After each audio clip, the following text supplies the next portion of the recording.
streets of our cities, there's a growing problem that's becoming more visible than ever.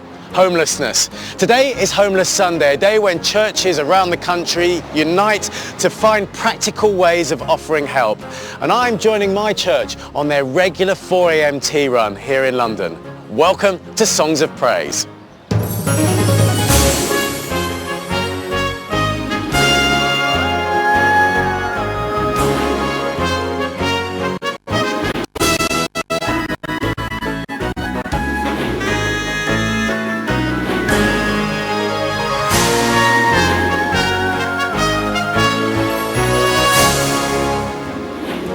On the programme, I help bring breakfast to the homeless in Covent Garden and hear how much warm food and a friendly face mean. This is the highlight of my week. The Reverend Kate Botley meets a remarkable 13-year-old who's bringing hope to the homeless in Preston. One of the really inspirational things from the Bible that I read said that it doesn't matter about your age as long as you're making a difference. And we visit the man putting an ingenious roof over the heads of those in need in Bristol.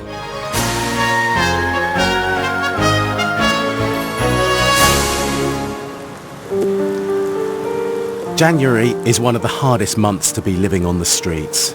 According to the charities Shelter, Crisis and Housing Justice, the number of rough sleepers has doubled since 2010.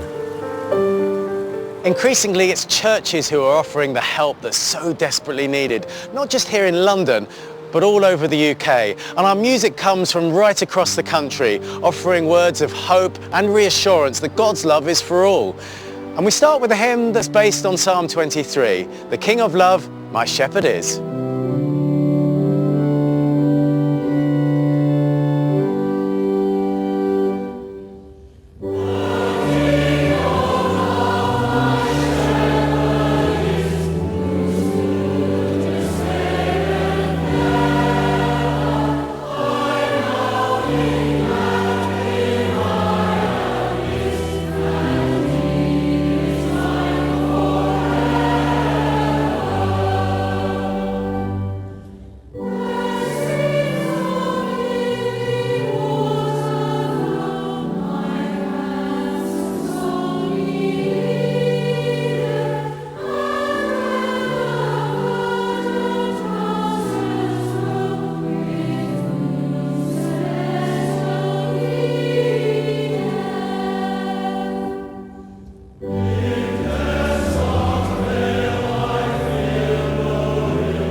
It's 4 o'clock in the morning here in London.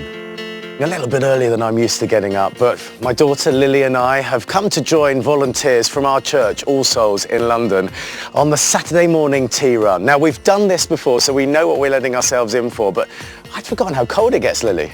Come on, Dad, let's do this. Right. Our first job is to help the team prepare the food and hot drinks to take out to people on the streets of Covent Garden. The work is part of ASLAN, the All Souls Local Action Network, and since 1988, volunteers have been helping every week. My 20-year-old daughter and I used to help out here each month, but this is the first time we've been able to come for a couple of years. Prayer is an important part of the team's preparations.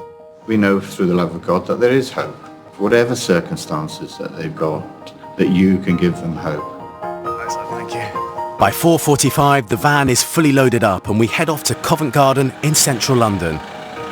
By day, it's full of tourists, but at night, this affluent area is increasingly home to rough sleepers. And a hot breakfast is eagerly awaited. that. I'm Looks really enjoying nice. my Well, you got raisins in there. Have you to give it a bit of raisins and sweetness? porridge, yeah. I actually saw it being made. I wasn't but- going to have any, but it's all right. I put raisins in instead of sugar. Yeah. I got to watch my weight, you I was know. going to say, you're healthy. This is the most essential handout that the homeless get, because it's the only place at 5:30 in the morning where you can get hot food. And it's a lifesaver for these guys. I've been coming here for the last 10 years. There's regular as clockwork. They're nearly as good as a Swiss watch, actually. There's a good reason why the tea run is so early in the morning. We go out at 5 a.m. when people are most likely to be suffering from hypothermia, and we are trying to improve standards of care and support with God's help, but also with training from the local council. Some of our guests say that they don't actually open up to anyone until they know a volunteer for 2 years. So it is about long-term trust and building relationships before you can then really get alongside someone and help them. There's always that chat, which people need, because you don't chat to people when you're on the street. Nobody wants to know you. When you come here, you have a laugh, you can have a gig. If you've got a problem, you get it. You talk about it, the problem's gone. I thought homeless people would be like drunk, plus drug addicts, and they would be dirty and smelly, but I found that's not the case. Just seem to have fallen on hard times, but, you know, are looking after themselves. It's not just food that the volunteers provide. Give me advice when I needed it, when I was feeling down, depressed, and whatever. To say, we'll pray for you, and I know they do. You know, and sometimes the prayers have been answered for me, whether I pursue this or that. But prayer works. I do it myself. What a lot of people that I speak to who live on the street feel they have no hope.